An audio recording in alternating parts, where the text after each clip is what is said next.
Вітаю, друзі! Сьогодні я покажу, як я роблю дизайн з прибульцем. Для цього я використовую шаблон з інтернету, звичайний, обводжу його, щоб мати малюнок для складання. Також я роблю класичну мандалу на рукавах. Для цього я роблю декілька кругів, а також роблю транспортером основу для майбутньої мандали. На спині замовник хотів зробити зігзаговий паттерн. Це досить складне для складання малюнок, але все зробимо. Я розмічаю основні лінії, за допомогою яких можна контролювати рівність малюнку, та також роблю сітку, щоб потім пробудувати майбутні складки.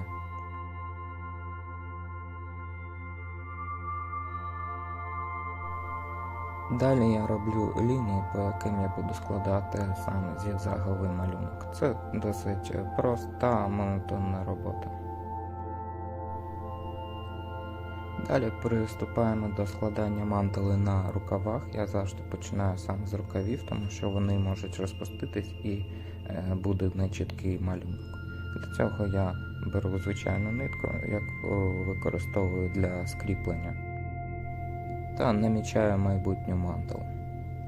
Головне робити все по намальованим лініям, щоб мандала зафарбувалась нормально.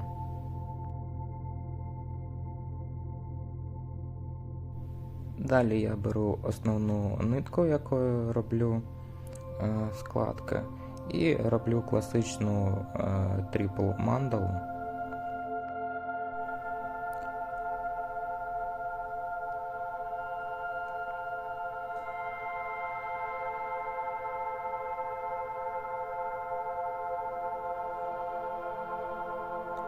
Головне робити затяжку як вісімкою.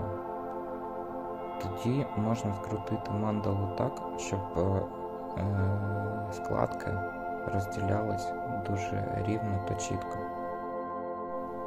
Спочатку я роблю основні складки, а потім роблю з них потрійні.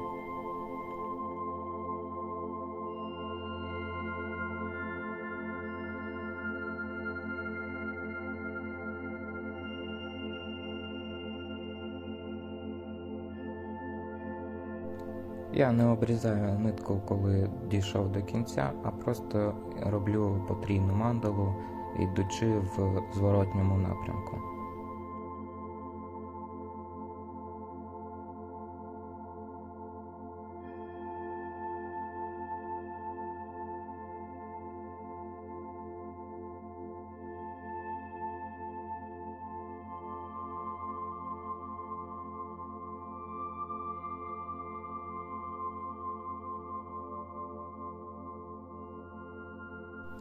Щоб отримати гарне розділення між ділянками мандали, треба досить добре стягувати і розрівнювати. Головне, щоб все було рівно та красиво. Далі приступаємо до складання самої голови прибульця. Я починаю з ока. Я його розділив навпіл, щоб було легше скласти. Потім складаю його як звичайний ханікомб.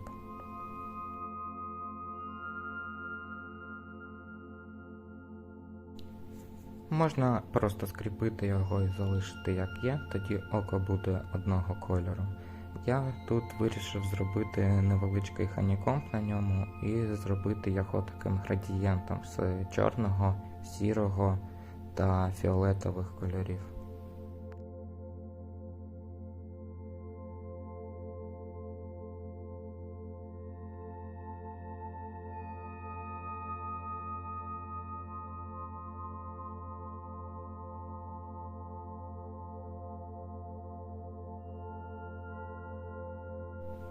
Далі складається сама голова, її не дуже зручно складати, головне контролювати, щоб складки були приблизно однакового розміру. Чим рівніші і однаковіші будуть складки, тим краще буде чіткість малюнку.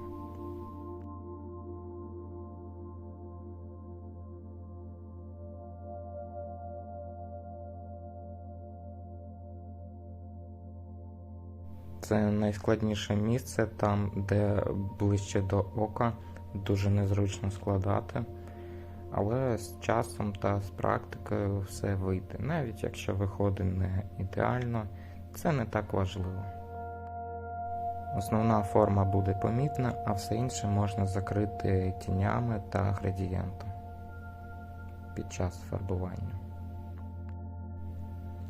Голову треба просто скріпити, не треба робити ханікомби, там нічого, тому що це не буде видно і буде не так гарно. Тому її просто скріпляємо покраще. А ділянку з головою ми скріпляємо звичайними нитками, просто щоб вона не заважала і щоб її було зручно пофарбувати.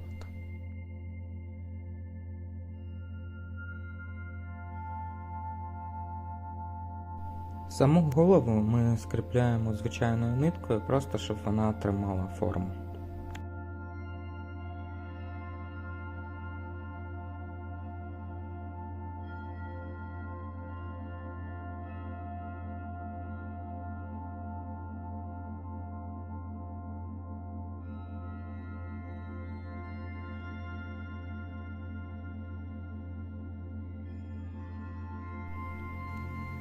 Далі я переходжу до найскладнішої частини футболки, це спина з зігзаговим паттерном.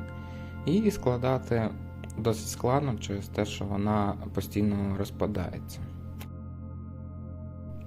Я починаю складання з нижньої частини футболки, застосовую фіксачі, щоб зафіксувати футболку там, де це треба, але це не 100% успіх, все одно тканина буде намагатись розлізтись, тому ваша задача просто намагатись її скрутити. Спина – це найдовша частина цієї футболки. На складання в мене пішло десь 1,5-2 години.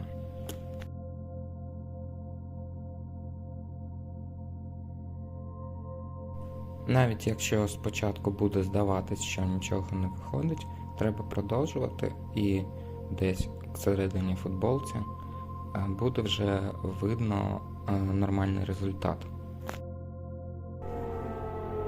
У нас повітряна тривога, друзі. Пам'ятайте, у які часи ми зараз живемо, і дякую вас за підтримку України.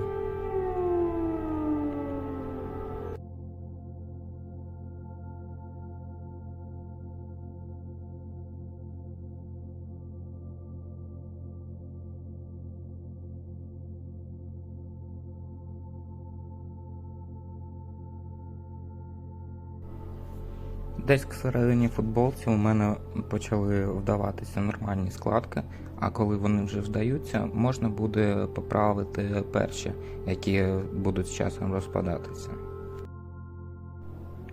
Більшу частину я намагаюся стримувати руками та застосовувати мінімум прищепок, тому що вони дуже заважають складати.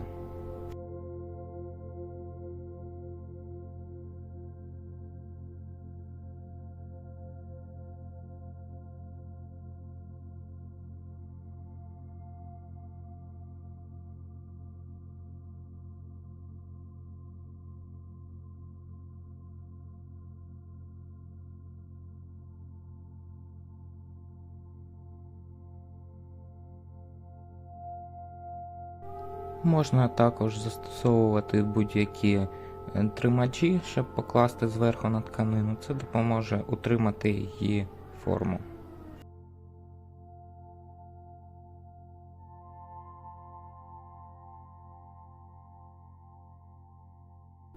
Чим ближче до верхньої частини футболки, тим буде складніше її складати. Навіть якщо не виходить ідеально, це все одно буде нормальний результат.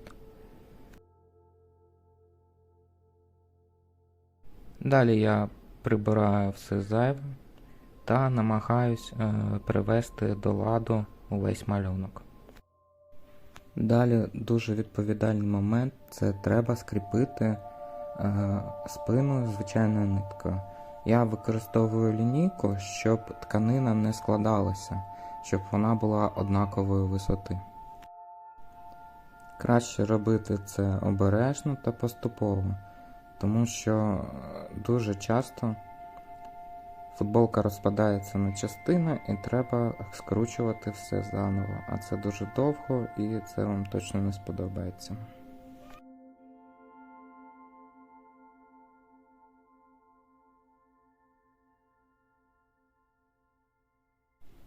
Я проходжу декілька шарів нитки туди-назад і зупиняюсь, коли футболка починає триматися сама. Далі я беру основну нитку та роблю помітки.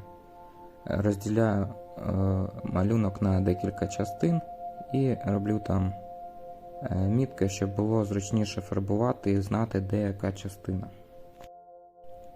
Саме на такій формі зігзагу у вас не вийде зробити ханікомб, тому що висота дуже маленька і скрутити його нормально не вдасться.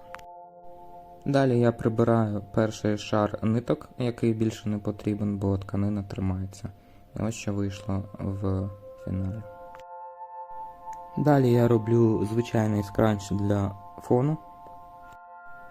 Якщо футболка погано тримає форму, можна трішки пшикнути водою. Це допоможе їй триматися. Особливу увагу треба приділити місцю навколо рукава, бо якщо зробити там дуже товстий шар тканини, то фарба буде погано проходити і ви отримаєте білі ділянки.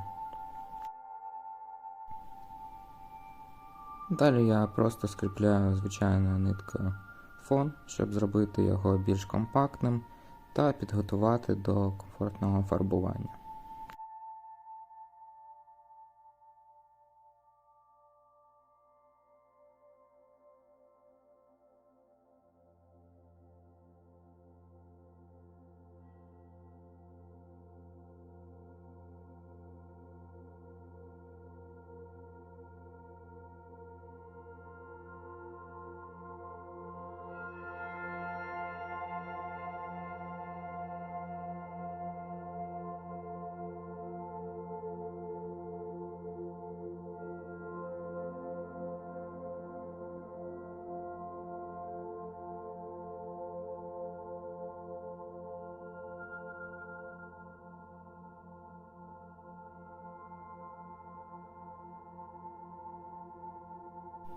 Футболка готова до фарбування і ми переходимо до наступного етапу.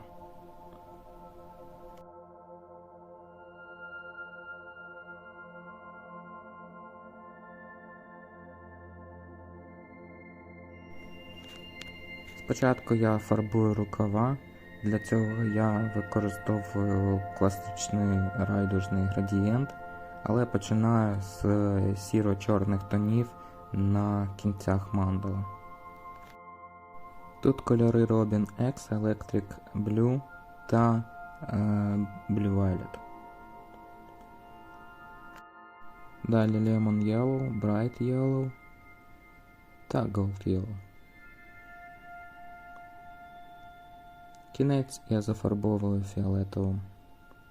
Тут йдуть фіолетові тони, це Grape, Bloom та Ultraviolet. Це Lime Pop, Electric Green та Timberwolf. Fire Red, Amethyst та також Timber.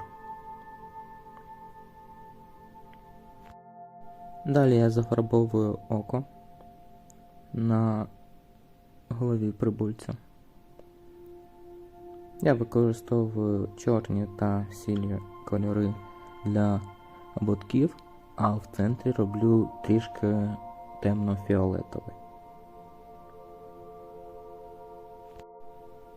Далі переходимо до фарбування голови. Я роблю основу кольором Aquamarine.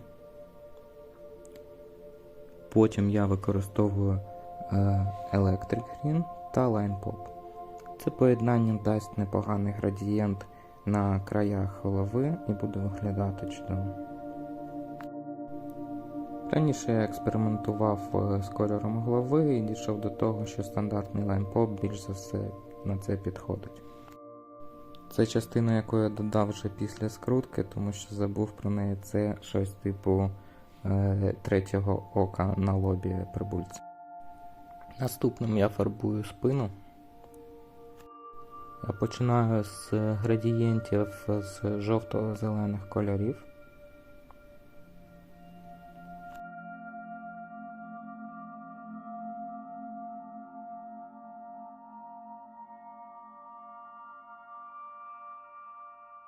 Додаю трішки аквамаринового кольору.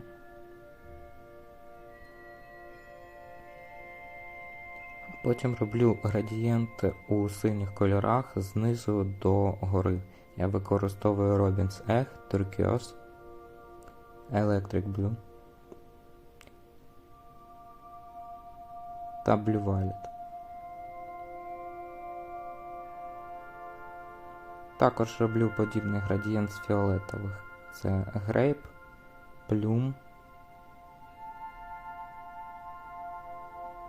та Ultraviolet.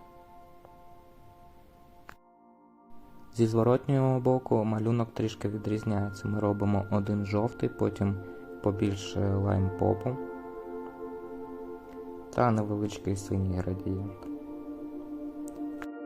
Гарний ефект виходить, якщо кольори спереду та позаду не повторюються, тому я додаю ще велику частину чорного. Це дасть гарний контраст. Потім я роблю градієнт вже у іншій площині, там де був синій градієнт. Це поможе зробити гарні складки.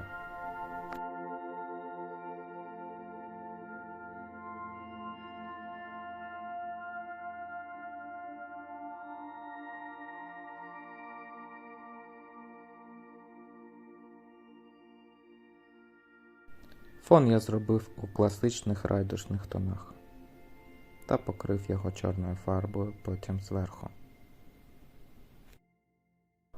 Спина тут потребує окремої уваги, тому я зняв відео, як розкриваю її, щоб було краще видно, як образуються ці гарні складки. А ось, що вийшло у результаті. Це були парні футболки. Вони трішки відрізняються за фоном, тому в мене тут їх буде цілих дві.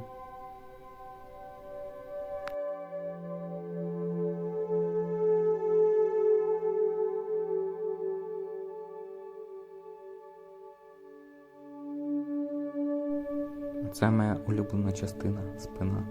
Як на мене, вийшло чудово. Скажіть, що ви думаєте в коментарях. Та буду радий будь-якій підтримці на Buy Me a Coffee, посилання буде в описі для відео. Дякую за перегляд та гарного дня!